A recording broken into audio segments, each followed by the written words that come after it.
The cable industry certainly is going through, I think, a fairly significant transformation. We're at a point where you have a variety of, both at the high end and at the low end. We're at this is a fairly mature market. I mean, the cable market has been since the 80s has gone through its levels of transformation. But we've now reached that point where you have your traditional customer base is mature. They are at risk of cutting the cord, because they certainly see the opportunities to to take advantage of over-the-top players, or consume their content from other sources.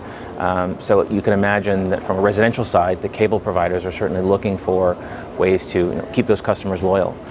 Similarly, on the enterprise side, the enterprise market really becomes a big opportunity for the cable providers as they look to offer specific B2B services that are focused to their needs around high-speed data, around cloud services, around sort of newer IP-related services that provide a higher sense of value for them.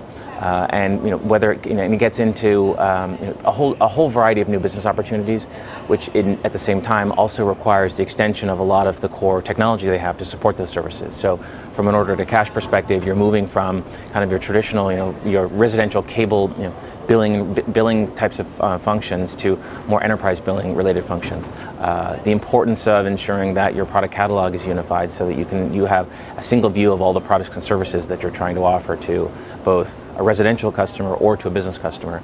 And then, of course, you think of all that data that is created in the creation of services, the fulfillment of the services, and management of it. It becomes just as important to manage everything from an analytics perspective around customer management, as well as areas like churn as well. So all of these are becoming sort of hotbeds for the cable companies to really start thinking about.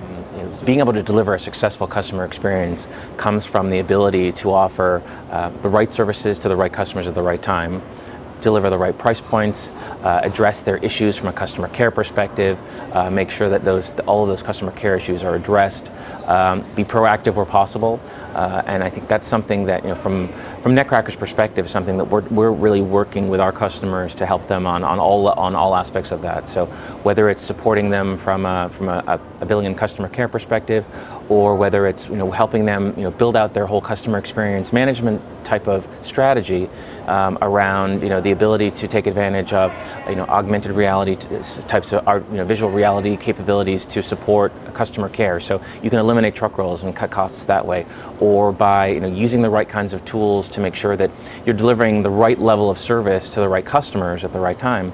All of these become sort of critical components for, I think, any provider.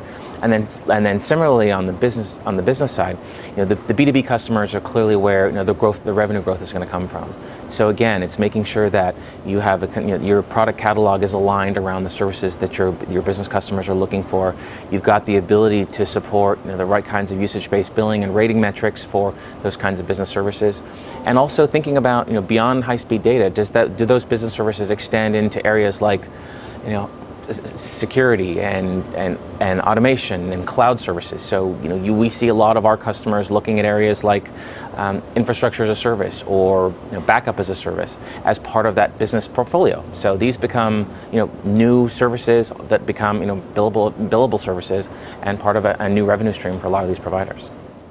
When we look at the way that the MSOs are working with the OTT providers, it's really a mixed bag. I mean, from my own personal perspective, if you have the opportunity to collaborate and work together, and in the way that, say, Comcast is working with Netflix to integrate the services together, on the set-top box, what that does is it creates a kind of a mutual relationship that is driven around, where you've acquired the customer, you've built sort of customer loyalty already, you're delivering the services, you have an opportunity to build a revenue share relationship with these OTT providers because you're pulling them into the ecosystem, and as such, in the long term, both sides of the coin benefit. If you're a cable MSO, you are helping to mitigate the risk of that customer cutting the cord and going and just working with a lot of the over-the-top providers.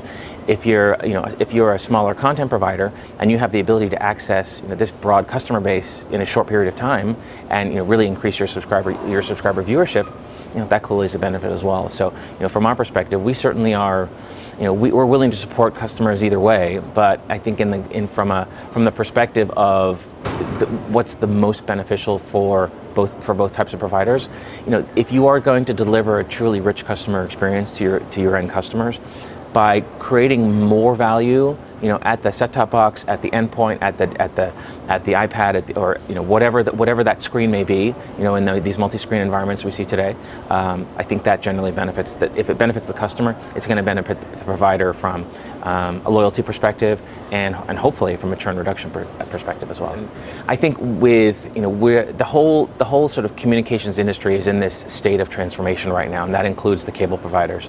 And as we are working with a lot of our core customers around sort of this integration around helping to provide greater levels of flexibility on the customer care and billing side, greater levels of capability on the customer care and customer experience side, you certainly do face these challenges. And does it become circular?